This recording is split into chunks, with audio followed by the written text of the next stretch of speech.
কেন্দ্রে গণভোট স্থগিত থাকলেও সংখ্যাগরিষ্ঠ কেন্দ্রের ফলাফলের ভিত্তিতেই ফল ঘোষণা করতে পারবে নির্বাচন কমিশন। এমন বিধান রেখে গণভোট অধ্যাদেশ ২০২৫ খসড়ার চূড়ান্ত অনুমোদন দিয়েছে উপদেষ্টা পরিষদ। মঙ্গলবার রাতে এ অধ্যাদেশ গেজেট আকারে প্রকাশ হয়েছে। প্রধান উপদেষ্টা অধ্যাপক মুহাম্মদ ইউনূসের সভাপতিত্বে উপদেষ্টা পরিষদের বিশেষ বৈঠকে এটি অনুমোদিত হয়।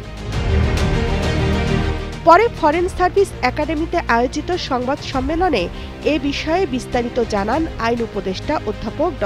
আসিফ নজরুল। তিনি বলেন, ভোটারদের সুবিধার্থে গণভোটের ব্যালট আলাদা রঙের করা হবে। গণভোটের ৪ প্রস্তাবে একটি মাত্র প্রশ্ন থাকবে।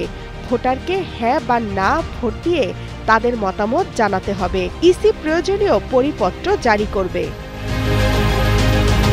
ত্রয়োদশ জাতীয় সংসদ নির্বাচন ও গণভোট করার সুবিধা অসুবিধা বুঝতে আগামী শনিবার মক ভোটিং করতে যাচ্ছে নির্বাচন কমিশন। একটি ব্যালট বাক্সেই নেওয়া হবে ২ ধরনের ভোট।